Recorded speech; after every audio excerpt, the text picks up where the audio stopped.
I was sipping my morning coffee when my phone rang with a number I didn't recognize. The collection agency representative's voice cut through my peaceful Tuesday like a knife. They were demanding payment on an $88,000 wedding loan ED co-signed 6 months ago. My sister Jessica and her husband Austin had vanished, leaving me holding the bag for their dream wedding debt. My hands trembled as I checked my bank account, knowing this could destroy everything I'd worked for. The worst part? They'd already contacted my parents. 6 months earlier, my life was exactly where I wanted it to be. At 28, I'd just received a promotion to senior financial analyst at Morrison & Associates in Denver. My apartment in Capitol Hill was small but comfortable, and I was finally saving enough for a down payment on my first home. The numbers in my bank account grew steadily each month, and I felt proud of the financial stability I'd built from nothing. That Tuesday evening in January changed everything. Jessica burst through my apartment door without knocking. Her mascara streaked down her cheeks and her red hair disheveled from crying. At 25, my younger sister had always been dramatic, but this level of distress seemed genuine. "Bridget, I need your help," she sobbed, collapsing onto my couch. "Austin proposed, and it's everything I've ever dreamed of, but Mom and Dad are ruining it." I set down my laptop and moved to comfort her. Jessica had been dating Austin Clark for 2 years. He was charming and played guitar in a local band called Silver Junction, but I'd always questioned his financial stability. The few times I'd met him, he seemed more interested in talking about his music dreams than practical matters like steady employment. "What happened?" I asked, handing her tissues. Jessica pulled out her phone and showed me a Pinterest board titled Dream Wedding. The images made my financial analyst brain immediately start calculating costs.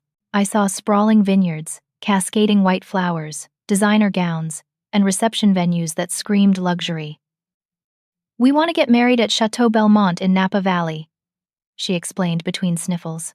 "It's where Austin's cousin had her wedding, and it was magical. The venue fee alone is $35,000, but that includes the ceremony site, reception hall, and overnight accommodations for 50 guests." My stomach dropped. $35,000 was more than half my annual savings. "Jessica, that sounds incredible, but that's a lot of money. Have you looked at local venues? Colorado has some beautiful mountain locations that would be much more affordable." Her face darkened. "I don't want affordable. I want perfect. This is my one wedding day, Bridget. I deserve to have it exactly how I've always imagined." She pulled out a thick folder filled with printed vendor quotes and magazine clippings. The florist estimate was $8,000 for white orchids and imported roses. The photographer charged $6,000 for an all-day package. The wedding dress shed selected cost $4,000, and that didn't include alterations or accessories. "Look at these numbers," I said, spreading the papers across my coffee table. "You're talking about close to $90,000. Have you discussed this with Austin? What's his contribution?" Jessica's expression became defensive. "Austin's band is about to sign with a record label. He'll have money soon, but the wedding is in June, and we need to secure everything now. The venue books up years in advance. What did Mom and Dad say when you showed them this?" Fresh tears erupted. "They said they can contribute $10,000, maybe $15,000 if Dad picks up extra shifts at the warehouse. But they don't understand that this isn't just any wedding. Austin and I are meant to have something extraordinary." I knew our parents, Patricia and Robert, worked hard to make ends meet. Dad had been employed at the same automotive parts warehouse for 20 years, and Mom worked part-time at a dental office. They were good people who'd always prioritized our education and happiness, but they weren't wealthy. "Jessica, maybe you could scale back some of these choices. Have you considered a smaller guest list or a less expensive venue?" She stood up abruptly, pacing around my living room. "I knew you wouldn't understand. You're so focused on being practical that you've forgotten what it means to dream. When you get married someday, don't you want it to be special?" "Of course, but I also want to start my marriage without crushing debt." Jessica sat back down and grabbed my hands. "That's exactly why I need your help. You have amazing credit and a stable job. The bank would approve you for this loan in a heartbeat. I've already talked to a loan officer at First National, and they said with your income and credit score, you could qualify for up to $100,000. The request hit me like a punch to the stomach. "You want me to take out a loan for your wedding?" "Cosign," she corrected quickly. "I'll make all the payments. I've already created a detailed budget." She pulled out another folder, this one containing spreadsheets and payment calculations. Austin and I will both get part-time jobs to supplement his music income. We can easily afford the monthly payments. I studied the budget, and my professional training immediately spotted problems. Jessica had estimated Austin's band income at $2,000 per month, but I knew they played maybe twice a week at local bars. Shed calculated her own income from a photography business she wanted to start, but she had no clients or equipment yet. Jessica, these income projections aren't realistic. Starting a business takes time, and Austin's music income varies drastically month to month. You always focus on the worst-case scenarios, she said, her voice rising. Can't you just have faith in us? Can't you believe that your sister deserves happiness? Before I could respond, Austin appeared in my doorway. I hadn't heard him come up the stairs. He was tall and lean with dark hair that always looked deliberately messy. His smile was warm, but something about his timing felt rehearsed. "Hey, Bridget," he said, kissing Jessica's forehead. "Sorry to bother you, but Jess said you might be able to help us out with the wedding funding situation." "I was just explaining to Bridget how the co-signing would work," Jessica said, leaning into Austin's embrace. Austin nodded enthusiastically. "We've got everything figured out. The loan payments would be about $700 per month, and we're confident we can handle that easily. Plus, this is an investment in our future. A beautiful wedding creates memories that last forever." I noticed he didn't provide any specifics about how they'd make those payments. "Austin, can you walk me through your current income? I'd need to understand the financial picture before considering something this significant." He shifted uncomfortably.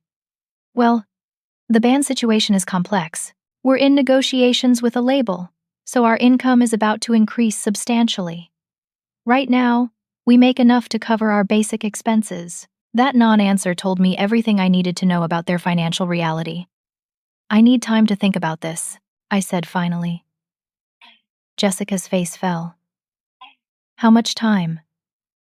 "Because the venue requires a deposit by next Friday to hold our date. And the other vendors need deposits too. A few days at least. This is a major financial commitment." Jessica stood up again, her earlier sadness replaced by frustration. "Bridget, I'm your only sister.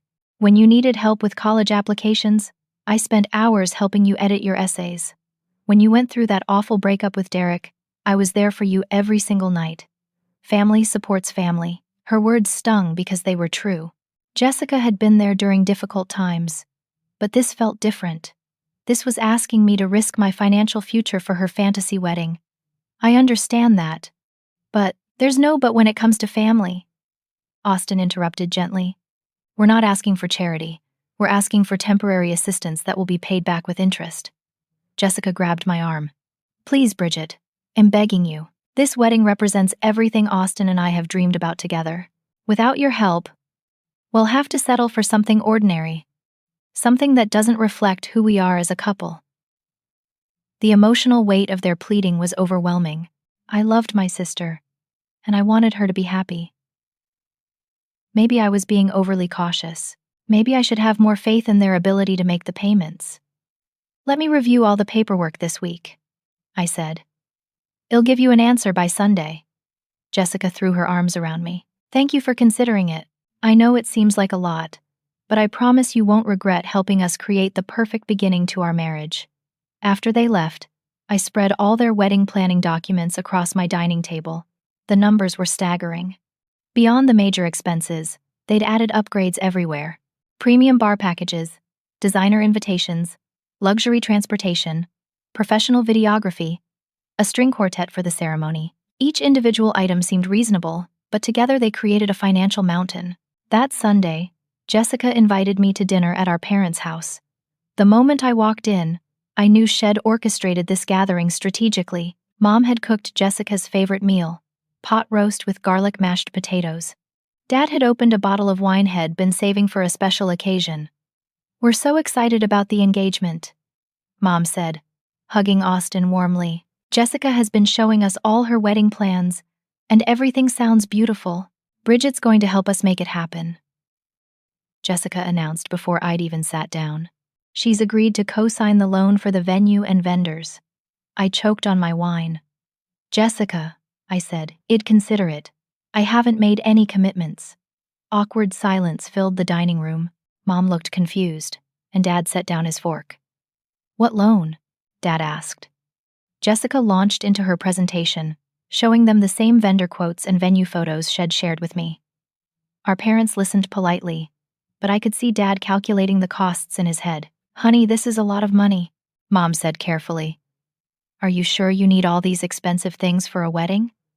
Mom, this is our one chance to have the wedding of our dreams, Jessica replied. Bridget makes good money, and she has excellent credit.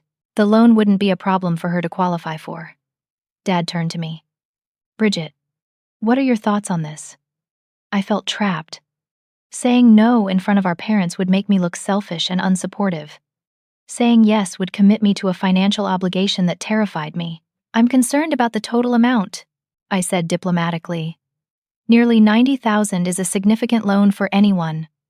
But it's not like Bridget would actually pay it, Jessica said quickly. Austin and I will handle all the monthly payments. She's just helping us qualify. Austin nodded eagerly. We've budgeted everything carefully. Between my music income and Jessica's photography business, we'll easily cover the payments. Dad looked skeptical. Son, what exactly is your monthly income from the band? Austin's confidence wavered slightly.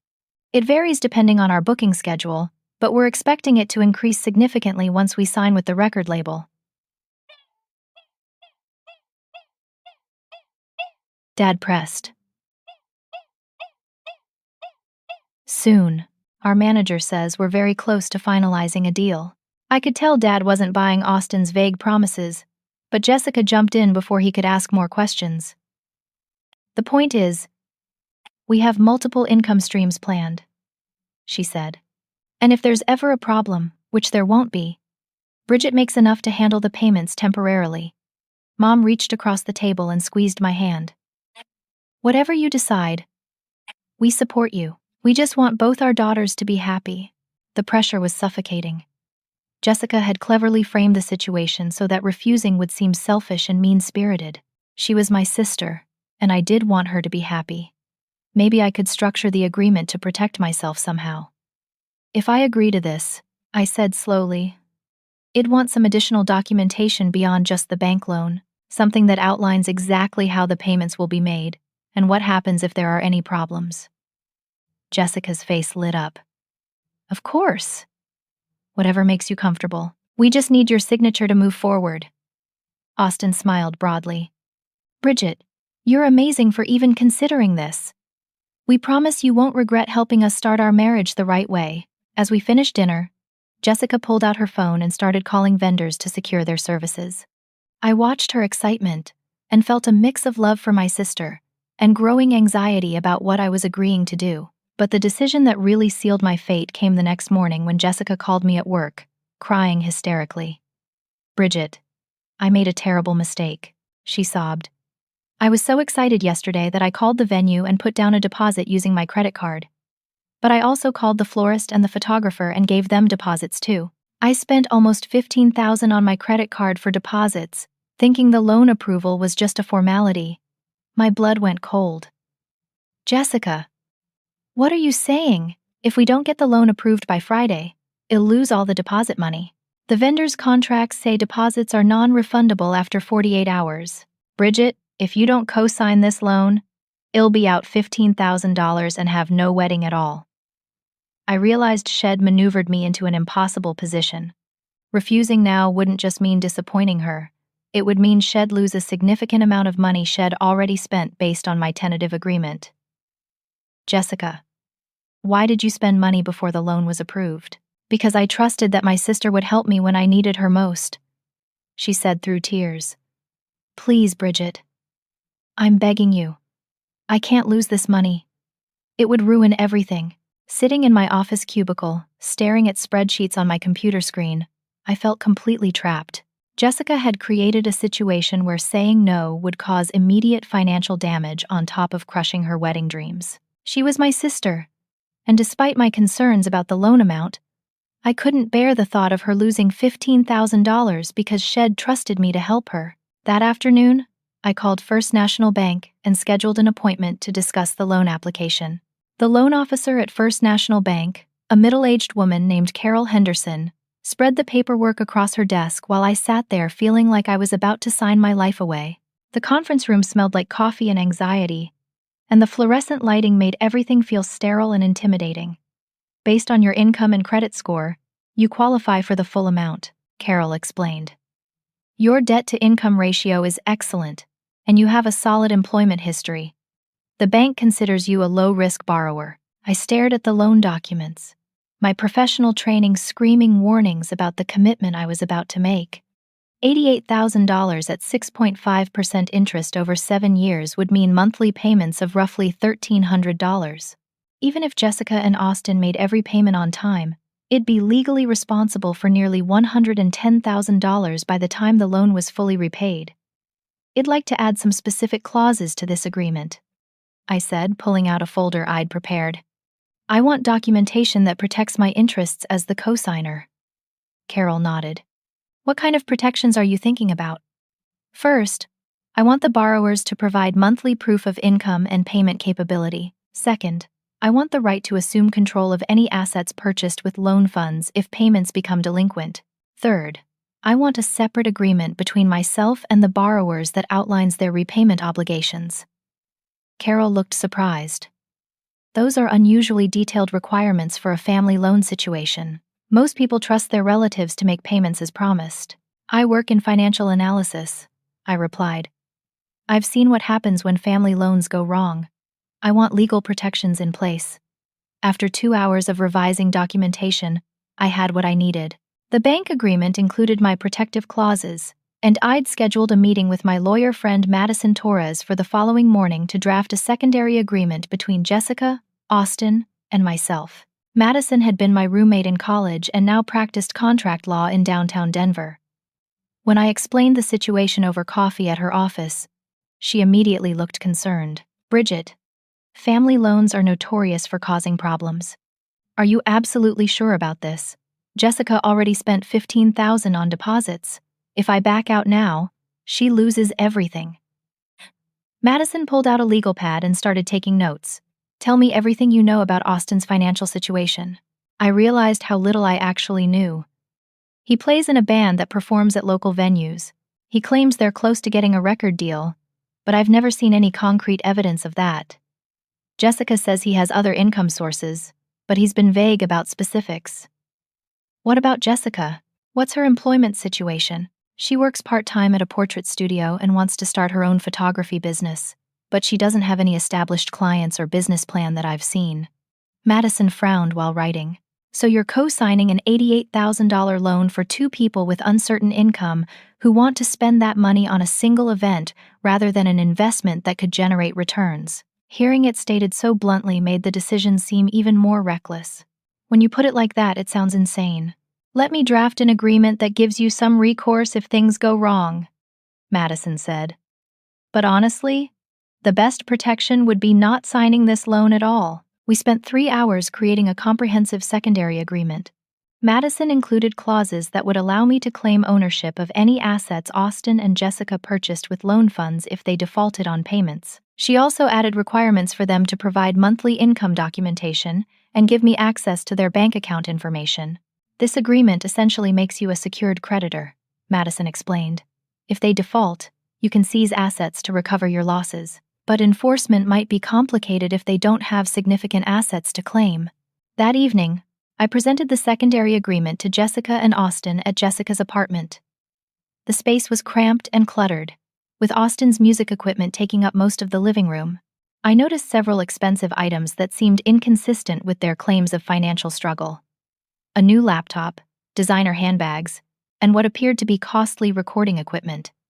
This seems excessive, Jessica said after reading through the agreement. Don't you trust us? It's not about trust.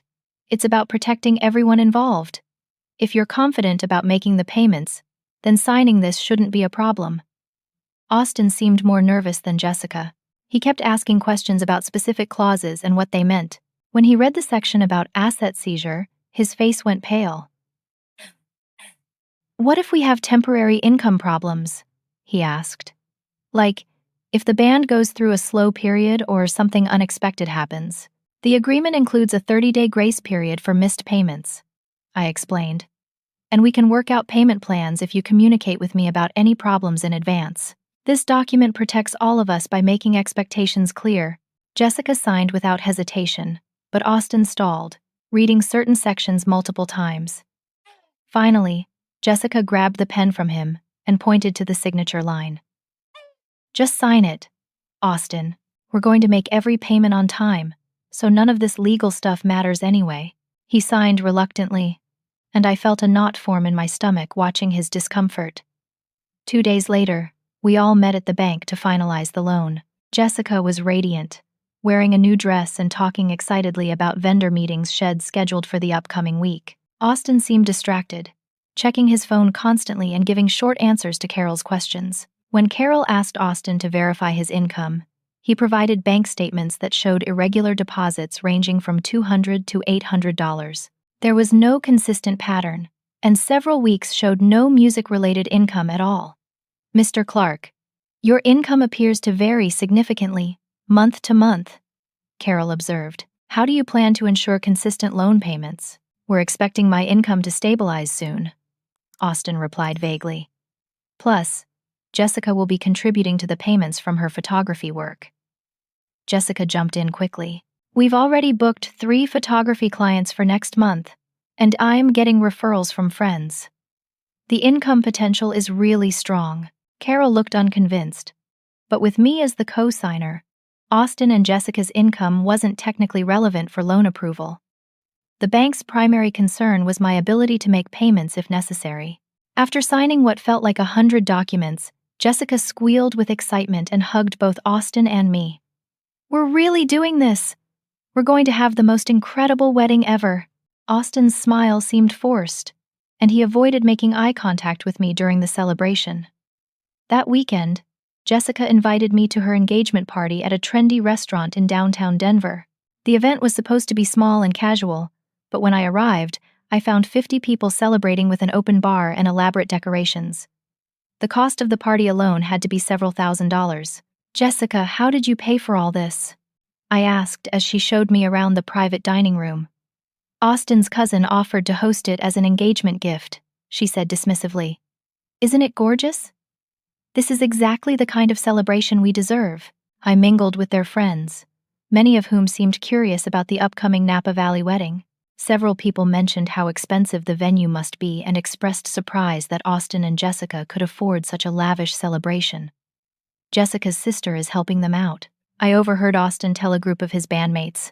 She's got a great job and offered to cover the wedding costs. My stomach dropped.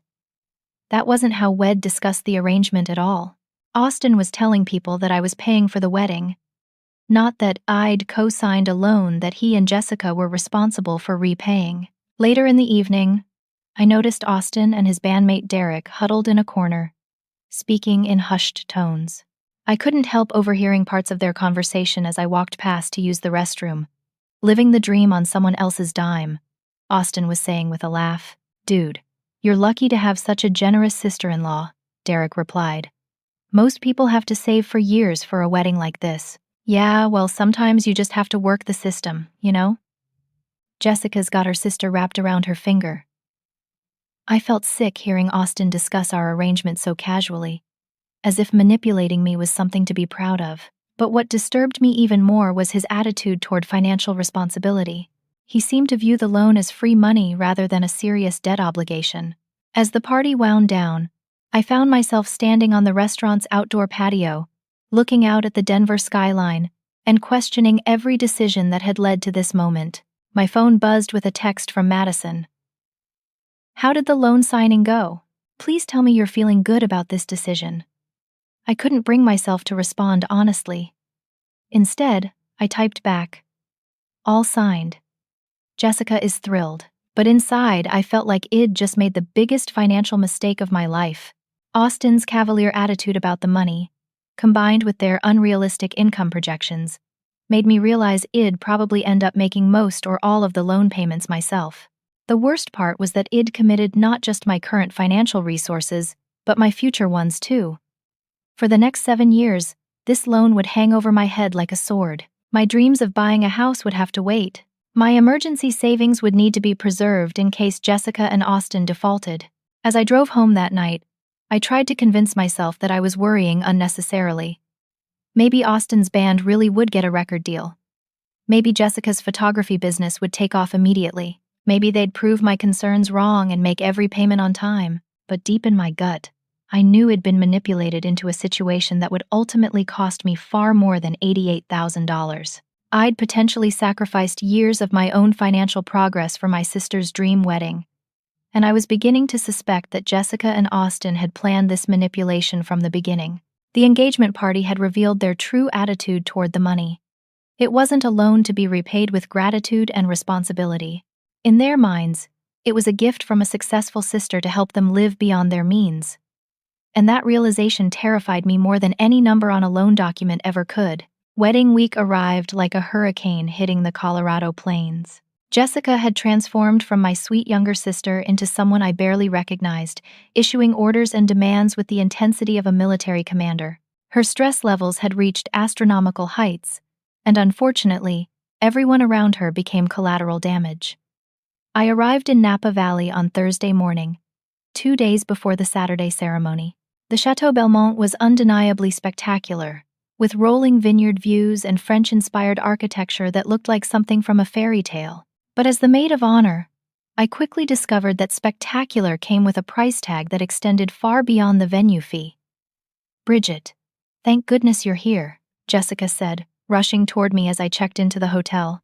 Her hair was pulled back in a messy bun, and she looked like she hadn't slept in days. "We have major problems with the vendors, and I need your help fixing everything." She dragged me to the hotel business center, where Shed set up a makeshift command center with vendor contracts, payment schedules, and crisis management lists. The level of organization was impressive, but the financial information spread across the table made my analyst brain start screaming warnings. "The florist is demanding an additional $3,000 because we upgraded from white roses to imported French peonies," Jessica explained, shuffling through invoices. "And the photographer wants another $1,500 for extended coverage because we added a rehearsal dinner photo shoot." I picked up the florist invoice, studying the line items carefully. "Jessica, this says you've made several changes since the original contract. The peonies, upgraded centerpieces, additional ceremony arrangements. These weren't part of the budget we discussed." "I know, but when I saw the space yesterday, I realized the original flowers wouldn't create the impact we need. This is our wedding day, Bridget. We can't have subpar decorations." The photographer's revised contract showed similar scope creep. Jessica had added engagement photos, bridal portraits, rehearsal dinner coverage, and post-wedding editing services. Each addition seemed small individually, but together they'd increased the original photography cost by over 60%. "How are you planning to pay for these upgrades?" I asked. Jessica's expression became defensive. "I assumed they'd come out of the loan funds. There's still room in our budget." I pulled out my phone and opened the calculator app. "Jessica, you've already exceeded the original loan amount. These upgrades total almost $12,000 above what we borrowed." "Then, well, figure something out. Maybe we can get a supplemental loan or put some things on credit cards temporarily." The casual way she discussed going deeper into debt was alarming.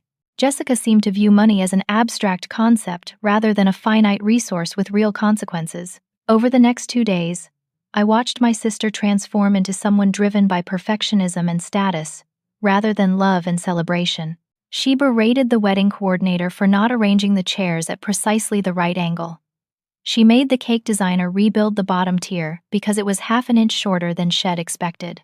She demanded that the string quartet learn 3 additional songs that weren't in their original repertoire. But what disturbed me most was Austin's behavior during this crucial time. Instead of supporting Jessica through the stress, he seemed to disappear whenever problems arose. I found him Thursday evening at the hotel bar with his groomsmen, laughing and drinking while Jessica dealt with vendor crises alone.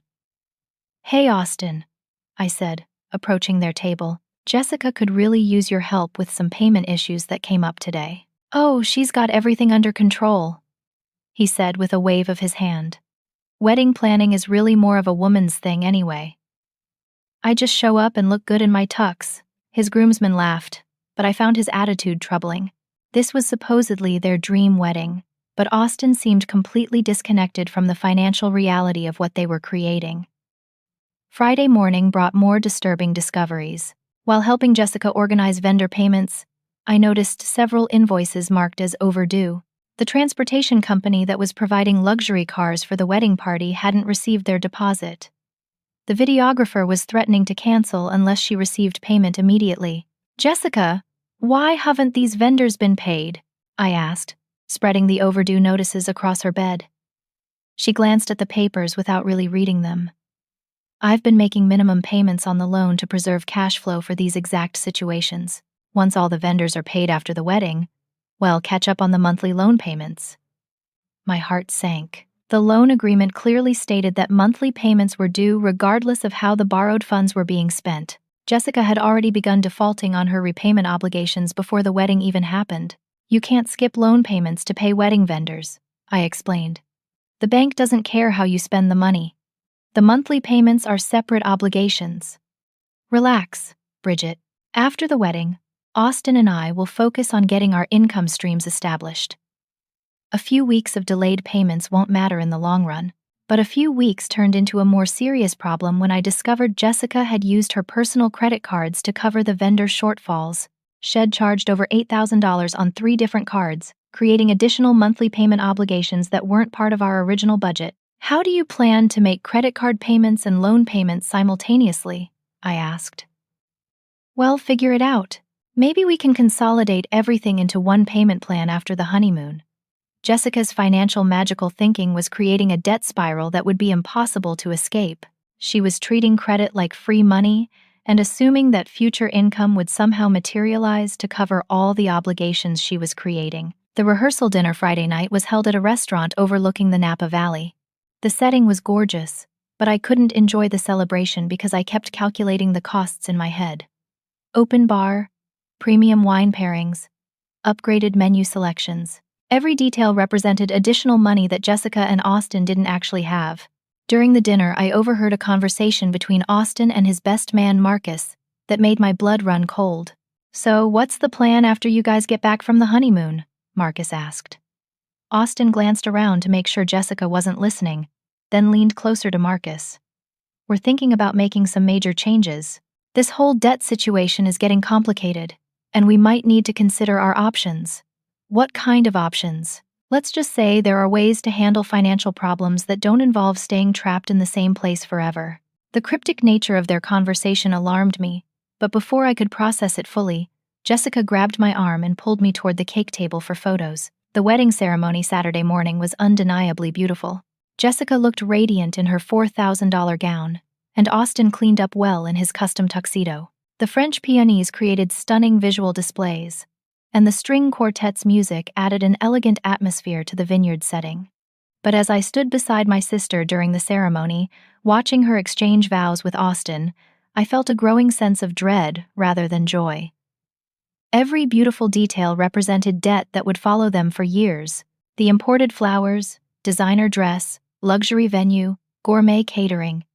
They were starting their marriage under a crushing financial burden that would strain any relationship. During the reception, my concerns deepened as I watched Austin and Jessica's behavior. Instead of enjoying their guests and celebrating their union, they seemed focused on impressing people with the lavishness of their celebration. Jessica kept pointing out expensive details to guests, as if the cost of something determined its value. "Look at these centerpieces," she told her college friends. "Each arrangement cost $400, and we imported the flowers from France." I wanted everything to be absolutely perfect. Austin was equally focused on status, telling anyone who would listen about the vintage wines they'd selected, and the celebrity chef Hode designed their menu. Their conversations centered on what they'd spent rather than what they'd gained by committing to each other. But the most disturbing moment came during the reception when I accidentally overheard Austin talking to his cousin Derek near the bar. I'd gone to get water and found myself standing behind a pillar that concealed me from their view. "This whole wedding cost almost $100,000, Austin was saying. "Thank God for generous family members, if you know what I mean." Derek whistled appreciatively. "Jessica's sister must really love you guys to drop that kind of money on a party." "Yeah, well, Sometimes you have to work the system. Bridget makes good money, and she can afford to help us out. Well, pay her back eventually, but for now, we're living like royalty. What if she expects you to actually repay the loan? Austin's laugh made my stomach turn. That's future Austin's problem. Right now, I'm just enjoying the ride. I stood frozen behind that pillar, realizing that Austin viewed the entire loan as a gift rather than a serious financial obligation. He had no intention of prioritizing repayment, and he seemed to think that family relationships meant he could take advantage of my generosity without consequences. The reception continued with more expensive touches that Jessica had added at the last minute.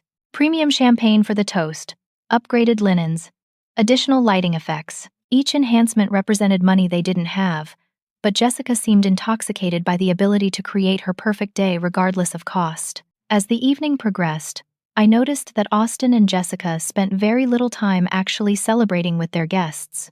They were constantly huddled together, checking their phones and having whispered conversations that stopped whenever anyone approached them. During the cake-cutting ceremony, Jessica pulled me aside for what I thought would be a heartfelt sister moment. "Bridget, I can't thank you enough for making this possible," she said, hugging me tightly. "This wedding is everything I dreamed of, and it wouldn't have happened without your help. I just want you to be happy," I replied, though my heart was heavy with worry about their financial future.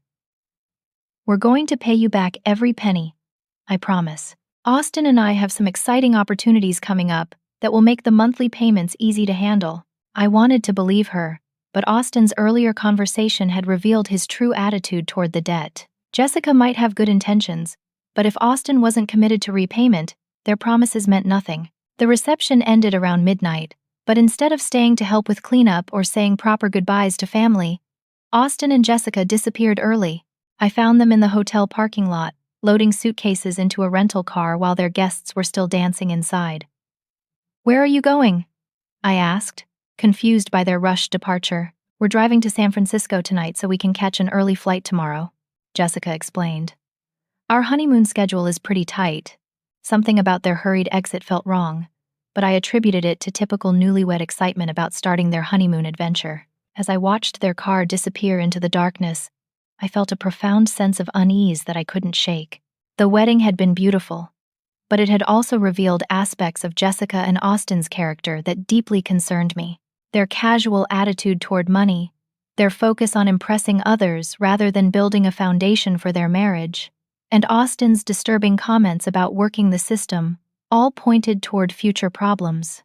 I spent that night lying awake in my hotel room, staring at the ceiling and wondering what I'd gotten myself into. The loan documents were signed, the money was spent, and I was legally responsible for a debt that my sister and her new husband seemed to view as someone else's problem. But I had no idea that their hurried departure from the wedding reception was actually the beginning of a plan that would make all my worst fears look optimistic by comparison. The beautiful wedding I'd just witnessed would turn out to be the most expensive farewell party I'd ever attended. The first missed payment notice arrived in my mailbox on a Wednesday morning in July, exactly 34 days after Jessica and Austin's wedding.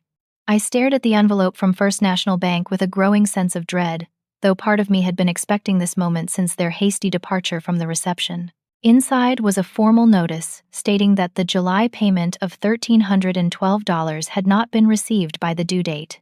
As the co-signer, I was being notified that the account was now considered delinquent, and late fees would be assessed if payment wasn't received within 10 days. I immediately called Jessica's cell phone, but it went straight to voicemail. Her cheerful recorded message mentioned that she and Austin were on an extended honeymoon and would respond to messages when they returned. That message had been the same for 3 weeks. My next call was to Austin's phone, with the same result. Another generic voicemail message claiming they were traveling and would be in touch soon. Panic began to set in as I realized I had no way to contact them about this urgent financial matter.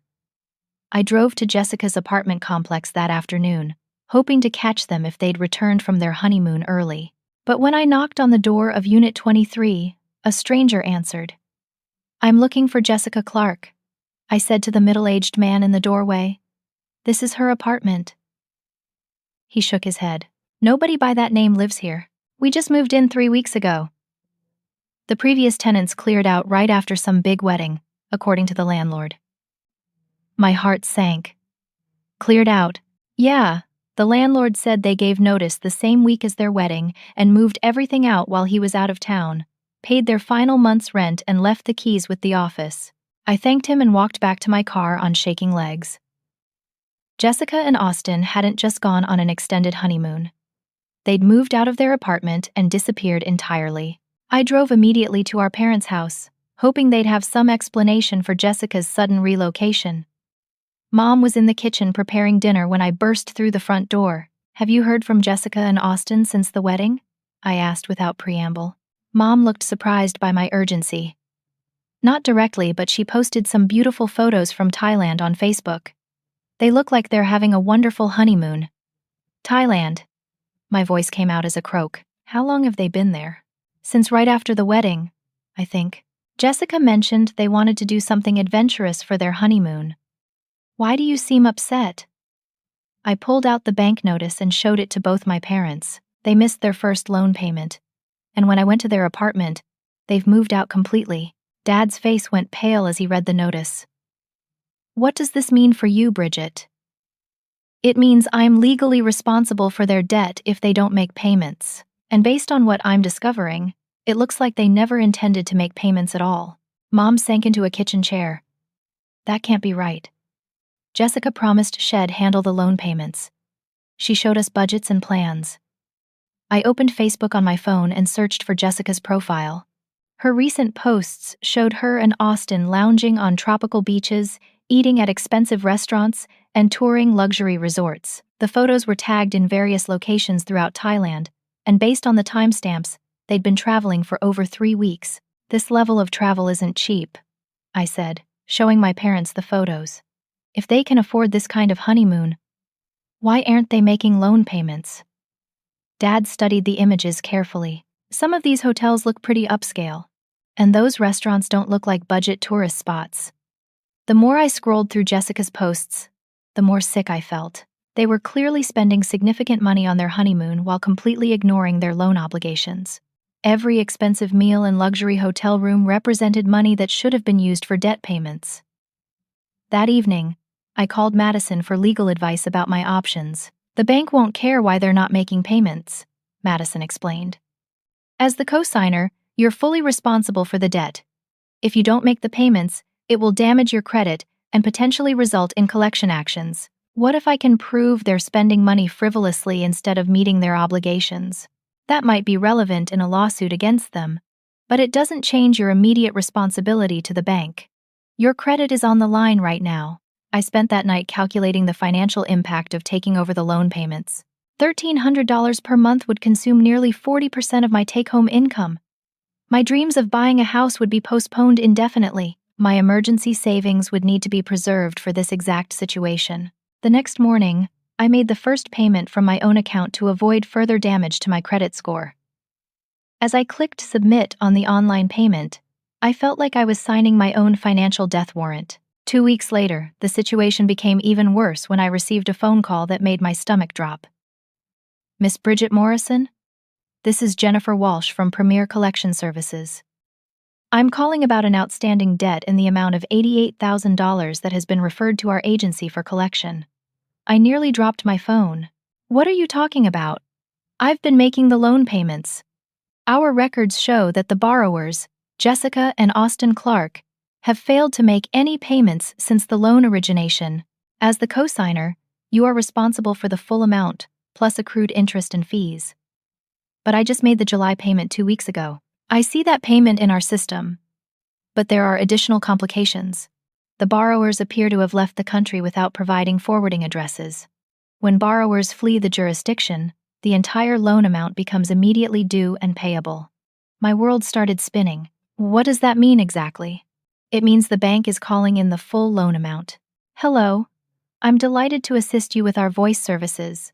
Choose a voice that resonates with you, and let's begin our creative audio journey together. While Madison worked on legal strategies, I conducted my own investigation into Jessica and Austin's activities. Their social media posts revealed they'd been traveling throughout Southeast Asia for over a month, staying at increasingly expensive locations, and participating in costly activities like private tours and luxury spa treatments. But the most damning evidence came from Austin's Instagram account. which Head apparently forgotten I could access. In addition to vacation photos, Head posted several videos that revealed their true intentions.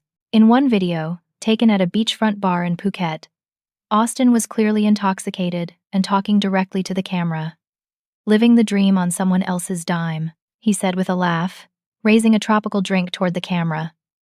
"Sometimes you just have to work the system, you know?" "Thanks, Bridget." He blew a kiss at the camera before the video ended. I watched that video 5 times, each viewing making me angrier and more determined to fight back. Austin had just confessed to using and manipulating me, and had been stupid enough to record the admission. In another video, Jessica appeared briefly in the background of a live stream Austin was doing for his band's social media. She was on the phone with someone, and her voice was clearly audible. "We're never going back to that life," she was saying. "Austin's cousin in Bangkok says we can stay here indefinitely if we have money, and we've got enough saved to live like kings for at least a year." The pieces started falling into place. This hadn't been an impulsive decision or a temporary escape. Jessica and Austin had planned this disappearance from the beginning. The wedding had been their farewell party, funded by my loan, before they fled to a country where they believed they'd be safe from financial consequences. I screenshot every piece of evidence I could find and forwarded everything to Madison. If Jessica and Austin thought they could steal $88,000 and disappear without consequences, they were about to discover how wrong they were. But first, I had to figure out how to avoid losing my own assets while I pursued justice. The collection agency's 30-day deadline was approaching fast, and I needed a legal strategy that would protect me while giving me time to go after Jessica and Austin. As I sat in my apartment that night, surrounded by loan documents and legal papers, I realized that my sister had betrayed me in the most profound way possible. She hadn't just stolen money from me. She'd stolen my trust, my financial security, and my faith in family relationships. But Shed also made a critical mistake. In her arrogance and excitement about their clever escape plan, she and Austin had left behind a trail of evidence that would ultimately lead to their downfall. They thought they were smarter than the system, but they were about to learn that stealing from family doesn't make you clever. It makes you a federal criminal. Madison and I spent the following weekend in her office, surrounded by coffee cups, legal documents, and a growing sense that Jessica and Austin had been far more calculating than Id initially realized. What I'd thought was impulsive financial irresponsibility was actually a carefully planned fraud scheme. "Look at these dates," Madison said, pointing to a timeline Shed created on her whiteboard. Jessica gave notice on her apartment exactly 1 week before the wedding. Austin closed his bank account 3 days after the ceremony. They applied for expedited passports 2 months before they even asked you to co-sign the loan. The evidence painted a picture of premeditation that made my stomach turn. So, they were planning to flee the country before they even asked for my help. It appears so. And there's more. I ran a background check on Austin, and he has a history of financial fraud that goes back 5 years. Credit card schemes, identity theft, fraudulent loan applications. He was arrested in Nevada in 2019 for a similar wedding scam involving his ex-girlfriend's family. I stared at the criminal history report Madison had obtained. Austin Clark wasn't just irresponsible with money, he was a professional con artist who'd targeted my sister specifically because she had access to my financial resources. Jessica might not have known about his criminal background initially, Madison continued, but based on these social media posts, she's clearly aware of what they're doing now and actively participating in the fraud. The secondary agreement I'd insisted on creating suddenly took on new importance. Madison pulled out our contract and highlighted several clauses that I'd forgotten about in the chaos of the wedding planning. "Remember when you insisted on asset seizure rights if they defaulted on payments? This gives us legal authority to claim ownership of anything they purchased with loan funds, including the wedding ring, Austin's music equipment, and any other assets they might have left behind. But they took everything valuable with them to Thailand." Madison smiled grimly. "That's what they think. But Austin made a crucial mistake. He never transferred ownership of his music publishing company, and that business owns royalty rights that generate ongoing income." She pulled out incorporation documents Shed obtained from the Colorado Secretary of State's office. Austin was listed as the sole owner of Silver Junction Music Publishing, which controlled the rights to songs his band had written over the past 3 years. "How much money are we talking about?" I asked. Based on streaming data and licensing agreements I found, the company generates between $2,000 and $4,000 per month in royalty income. It's not huge, but it's steady passive income that flows directly into U.S. bank accounts. For the first time since this nightmare began, I felt a spark of hope, so we can seize that income stream. Better than that, based on your secondary agreement and their loan default, we can claim ownership of the entire company. Every future royalty payment, every licensing deal, every revenue stream the company generates becomes yours until the loan is fully repaid. While Madison worked on the legal mechanics of asset seizure, I focused on building a comprehensive case file against Jessica and Austin. Their social media presence provided a wealth of evidence about their fraudulent intentions and current activities. I discovered that Austin had been posting regularly on musicians' forums, bragging about their brilliant escape plan and offering advice to other people looking to flee debt obligations. In one particularly damning post, he wrote, "The key is finding family members with good credit who trust you. Play up the emotional angle, make them feel guilty for not helping, and always have a backup plan for leaving the country if things get complicated. Thailand doesn't have extradition treaties for financial crimes under certain amounts, so you can live well here if you plan ahead." Jessica's posts were equally incriminating. Shed shared detailed advice in wedding planning groups about how to manipulate family members into funding expensive celebrations. Her posts included specific strategies for emotional manipulation and guilt tactics that matched exactly what Shed used on me. "Look at this," I told Madison, showing her Jessica's posts. She wrote a step-by-step guide for scamming family members for wedding money. This wasn't desperation or poor planning. This was a deliberate con job. Madison photographed everything for our case file. This level of evidence makes prosecution much easier. They've essentially confessed to fraud in writing and distributed the confession publicly. While we built our case, I also discovered that Jessica and Austin had made additional financial mistakes that would work in our favor. They'd used loan funds to purchase expensive items that were still trackable and recoverable. Austin had bought a $15,000 collection of vintage recording equipment using loan money and had registered the purchases with the manufacturers for warranty purposes. The serial numbers were all documented, making the equipment easy to identify and seize. Jessica had used loan funds to purchase a professional photography equipment package worth over $8,000. Shed bought the gear from a local camera store that had detailed purchase records and financing agreements in her name. "Even if we never recover a penny from Thailand," Madison explained, "we can seize enough assets in the U.S. to significantly reduce your loan balance.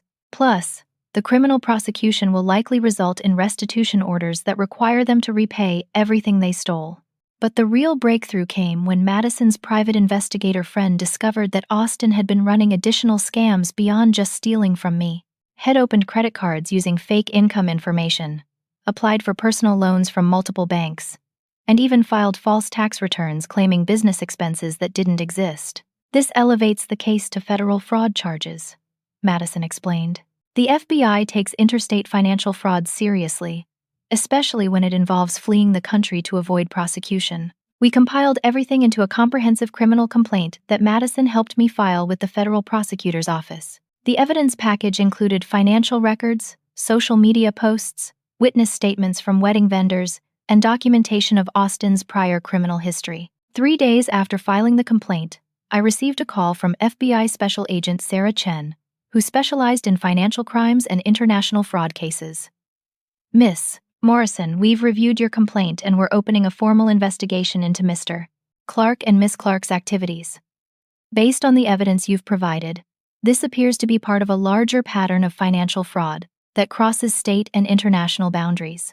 Agent Chen explained that Austin was already on their radar for similar schemes in other states. My case provided the additional evidence they needed to pursue serious federal charges that could result in significant prison sentences. "What about asset recovery?" I asked. "I'm still legally responsible for the loan payments while this investigation proceeds. We're working with international law enforcement to freeze their accounts and track their spending. We should be able to recover significant funds, but it will take time to work through the international legal process." Meanwhile, Madison had successfully filed seizure orders for Austin's music company and all the equipment they'd purchased with loan funds. Within a week, I became the legal owner of Silver Junction Music Publishing and thousands of dollars worth of music and photography equipment. The music royalties alone should cover about half your monthly loan payments, Madison calculated. And if we can liquidate the equipment at fair market value, we'll recover close to $25,000 immediately. For the first time in weeks, I felt like I was fighting back effectively, instead of just being a victim. Jessica and Austin had underestimated my ability to pursue legal remedies, and their arrogance was about to cost them far more than they'd ever stolen from me. But the best news came when Agent Chen called with an update on the international investigation. We've located Mr. and Mrs. Clark in Bangkok, and we're working with Thai authorities to monitor their activities. They've been spending money freely, apparently unaware that we're tracking their movements. We should be able to build a comprehensive case for extradition within the next few weeks. I hung up feeling a mixture of satisfaction and anticipation. Jessica and Austin thought they'd outsmarted everyone and escaped to their tropical paradise. They had no idea that their brilliant plan was actually leading them directly into a federal prosecution that would follow them anywhere in the world. Their vacation in Thailand was about to become the most expensive mistake of their lives. The asset seizure proceedings moved faster than Eid expected. Within 10 days of filing the paperwork, Madison and I were standing in Austin's former rehearsal space with a court-appointed asset recovery specialist, cataloging thousands of dollars worth of music equipment that would soon be liquidated to pay down my loan.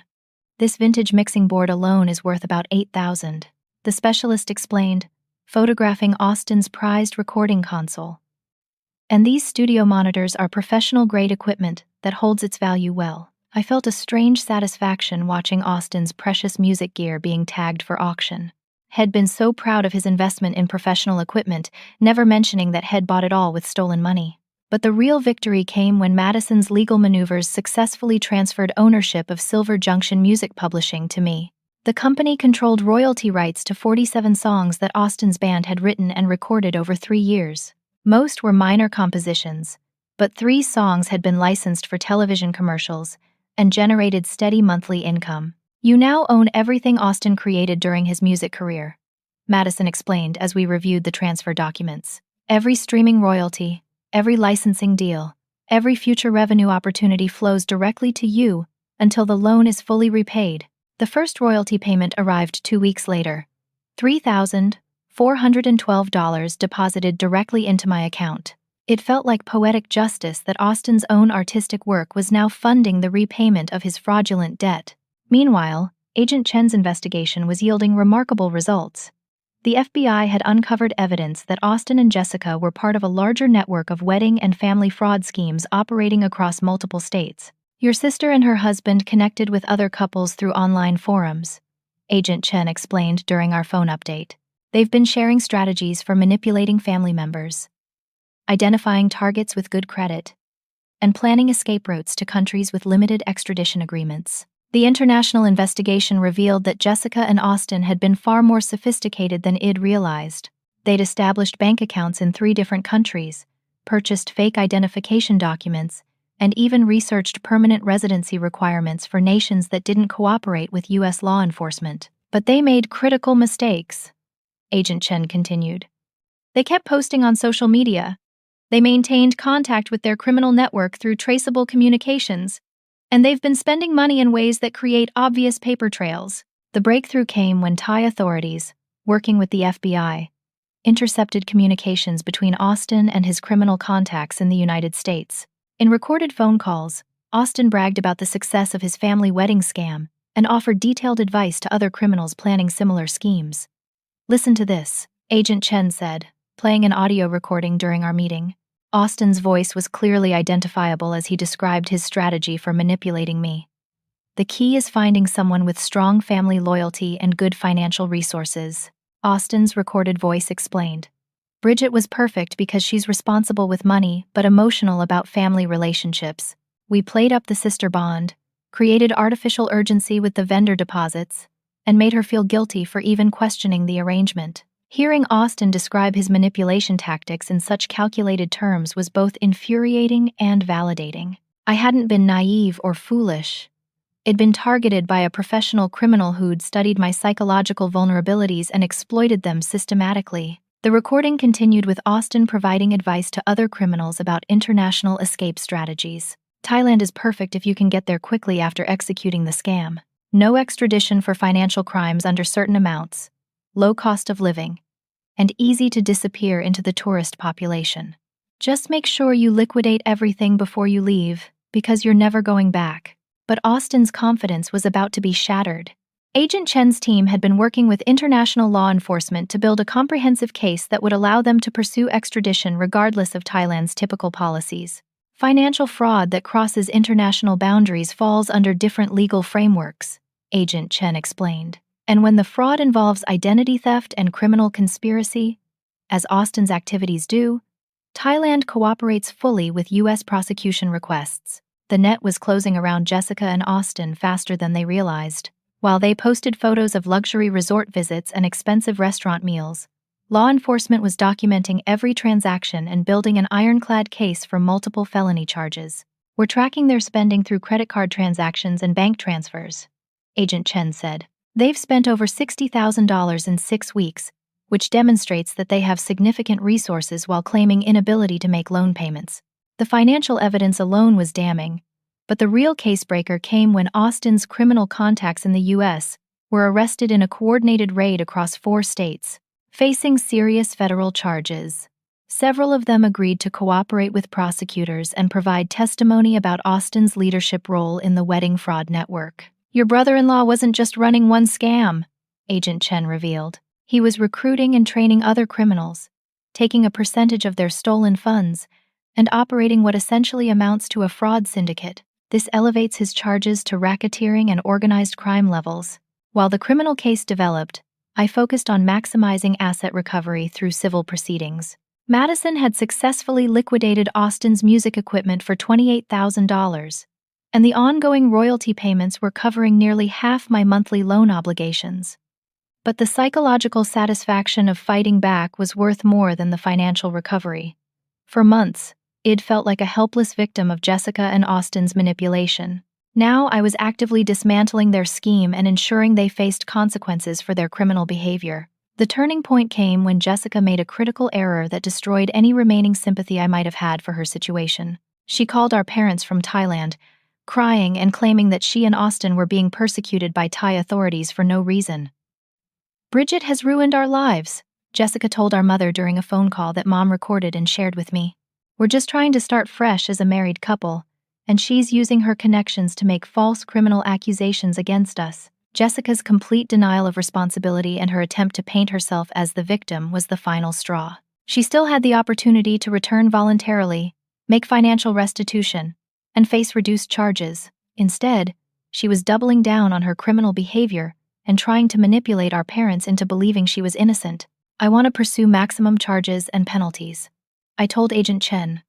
"Jessica had multiple opportunities to make this right, and she's chosen to continue lying and manipulating people instead." Agent Chen nodded approvingly. "That's exactly the kind of victim cooperation we need to ensure strong prosecution. Your sister and her husband made calculated decisions to commit serious crimes, and they need to face the full consequences of those choices."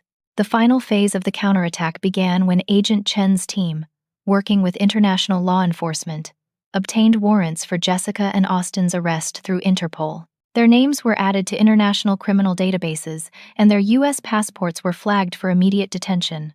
"They can run, but they can't hide indefinitely," Agent Chen explained. "Their tourist visas will expire, their money will run out, and eventually they'll make a mistake that leads to their arrest. And when that happens, they'll be facing federal charges that carry significant prison sentences." I spent that evening reviewing everything that had happened since Jessica first asked me to co-sign her wedding loan. The naive, trusting sister who'd wanted to help her family celebrate a special day had been replaced by someone who understood that true justice sometimes requires fighting back against the people who've wronged you. Jessica and Austin had underestimated my determination to hold them accountable for their criminal behavior. They thought stealing from family would be consequence-free, but they were about to discover that their brilliant escape plan had only delayed their reckoning, not prevented it. Their dream vacation in Thailand was about to become the most expensive prison sentence they could have imagined. The call came at 6:30 on a Tuesday morning in October, jolting me awake with news I'd been hoping for but hardly dared to expect. Agent Chen's voice was professional but carried an unmistakable note of satisfaction. "Miss Morrison, I wanted to personally inform you that Jessica and Austin Clark were arrested yesterday evening at Bangkok International Airport. They were attempting to board a flight to Cambodia when Thai immigration officials detained them on our international warrants. I sat up in bed, my heart racing with a mixture of relief and vindication. What happens now? They'll be held in Thai custody while we process extradition paperwork. Based on the charges we've filed and the evidence we've compiled, they'll be back in the United States within 30 days to face federal prosecution. The extradition process moved with surprising efficiency. Jessica and Austin had exhausted most of their stolen funds during their expensive vacation, leaving them unable to hire qualified legal representation in Thailand.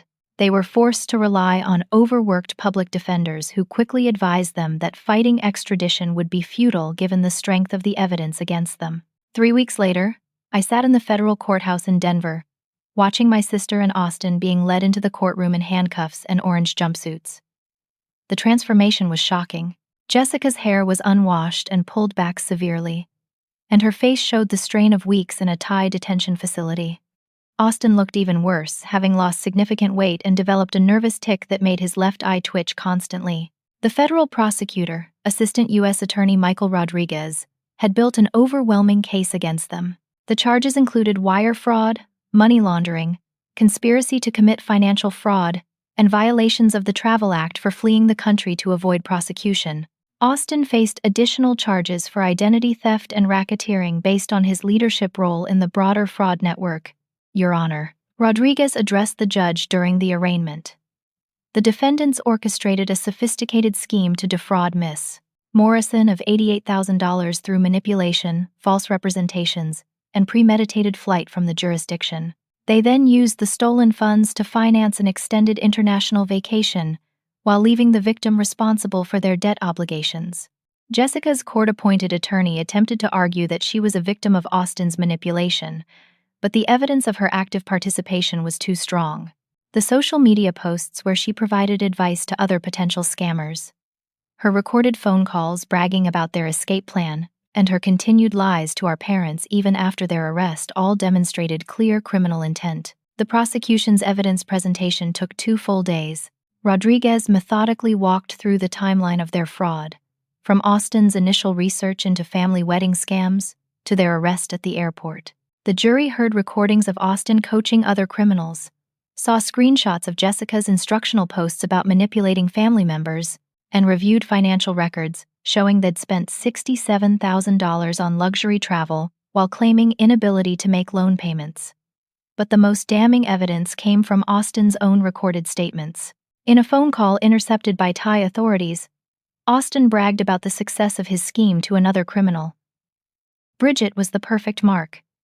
His recorded voice told the courtroom, smart enough to qualify for the loan but emotional enough to be manipulated. We played the family loyalty angle perfectly, and she walked right into our trap. I watched Jessica's face as she heard her husband describe me as a mark and their manipulation as a trap. For the first time since this ordeal began, I saw genuine remorse and shame in her expression. Whether she was finally understanding the full scope of their criminal behavior or simply realizing the hopelessness of their legal situation, something had finally broken through her denial. The trial lasted a week, and the jury deliberated for less than 3 hours before returning guilty verdicts on all charges. Austin was sentenced to 7 years in federal prison and ordered to pay full restitution of $112,000, which included the original loan amount plus interest, penalties, and my legal costs. Jessica received a 4-year sentence due to her cooperation during the final phase of the investigation and her willingness to testify against Austin's criminal network. She was also ordered to pay restitution, though the judge acknowledged that Austin bore primary responsibility for initiating and leading the scheme. But the most satisfying moment came during the victim impact statement portion of the sentencing hearing. I'd prepared carefully for this opportunity to address the court and my sister directly about the impact of their criminal behavior. Your Honor, this case isn't just about money, though the financial impact has been significant. I began, looking directly at Jessica as I spoke. This case is about trust, family relationships, and the assumption that people you love won't deliberately exploit your generosity for criminal purposes. I described the emotional toll of discovering that my sister had manipulated my love for her to commit fraud. I explained how their actions had damaged my ability to trust family relationships and forced me to question every interaction I'd had with Jessica throughout our lives. But I also want to acknowledge that prosecuting this case has taught me important lessons about standing up for myself and refusing to enable destructive behavior. I continued. By holding Jessica and Austin accountable for their criminal choices, I've learned that true family loyalty sometimes requires enforcing consequences rather than providing endless forgiveness. Jessica was crying openly as I spoke, and for the first time in months, her tears seemed genuine, rather than manipulative. I hope that serving time in prison will give Jessica an opportunity to understand the impact of her actions and develop genuine remorse for the people she's hurt. I hope she'll use this experience to become a better person rather than simply a more careful criminal. Austin showed no remorse during the sentencing hearing, maintaining his defiant attitude and claiming that he'd been unfairly targeted by an overzealous prosecution. His complete lack of accountability convinced the judge to impose the maximum sentence allowed under federal guidelines. The restitution process exceeded all my expectations. The federal asset forfeiture program had frozen numerous accounts and seized assets that Austin and his criminal network had accumulated through their various schemes. Beyond recovering the full amount Austin owed me, the government's investigation uncovered additional stolen funds that resulted in a surplus payment of $38,000. Consider it compensation for the emotional distress and time you invested in bringing these criminals to justice. Agent Chen explained when she delivered the final restitution check. Your cooperation and evidence were essential to breaking up a fraud network that had stolen over $2 million from families across the country. The music royalty payments continued flowing into my account monthly, providing ongoing income that had actually improved my financial situation compared to where it'd been before the loan. Austin's artistic work was now funding my house down payment instead of his criminal lifestyle. 6 months after their sentencing, I received an unexpected letter from Jessica in federal prison. Her handwriting was shaky, and the tone was completely different from any communication I'd received from her in years. Dear Bridget, the letter began. I know that nothing I can say will undo the damage I've caused or excuse the terrible things I did to you. I've had a lot of time to think about my choices, and I finally understand how wrong I was to manipulate your love for me to commit crimes. Jessica's letter continued for 3 pages, acknowledging specific ways Shed manipulated me, apologizing for the financial and emotional harm Shed caused, and accepting full responsibility for her criminal behavior. She described the prison programs she was participating in to address her underlying issues with entitlement and financial responsibility. I don't expect forgiveness. And I'm not asking for anything from you, the letter concluded. I just wanted you to know that I finally understand what I did wrong and am committed to becoming a better person so that I never hurt anyone like this again. After much consideration, I wrote back to Jessica, acknowledging her letter and expressing hope that she was genuinely committed to changing her behavior. I made it clear that rebuilding trust would require years of consistent actions, not just words, but I left the door open for a relationship based on honesty and mutual respect. Austin never wrote or attempted any form of communication. According to Agent Chen, he continued to maintain his innocence and spent his prison time networking with other criminals rather than participating in rehabilitation programs. A year after their arrest, I bought my first house using the down payment I'd saved plus the surplus restitution funds. The 4-bedroom colonial in a quiet Denver suburb represented everything I'd worked toward, and I felt deep satisfaction knowing that I'd achieved my goals despite Jessica and Austin's attempt to destroy my financial stability. As I stood in my new kitchen, looking out at the backyard where I planned to plant a garden, I reflected on everything I'd learned from this experience. Jessica and Austin had taught me that family relationships require boundaries and accountability, not endless forgiveness for destructive behavior. They'd also taught me that I was stronger and more resourceful than I'd ever imagined. When faced with a crisis that could have destroyed my financial future, I'd fought back effectively and ensured that justice was served. The loan that had once felt like the biggest mistake of my life had ultimately become a lesson in standing up for myself and refusing to be a victim of other people's criminal choices. Now, as I share this story with you, I want to ask, have you ever found yourself in a situation where family loyalty conflicted with protecting yourself from financial harm? How do you balance love for family members with the need to set healthy boundaries? I'd love to hear your thoughts in the comments below. If this story resonated with you, please consider liking this video and subscribing to my channel for more real-life stories about overcoming challenges and finding strength in difficult situations. Sharing your own experiences in the comments helps create a community where we can all learn from each other's struggles and victories. Thank you for listening to my story. And remember that standing up for yourself isn't selfish. It's necessary. Sometimes the greatest act of love is holding people accountable for their choices, even when it's painful. Trust your instincts, protect your resources, and never let anyone convince you that being family means accepting criminal behavior.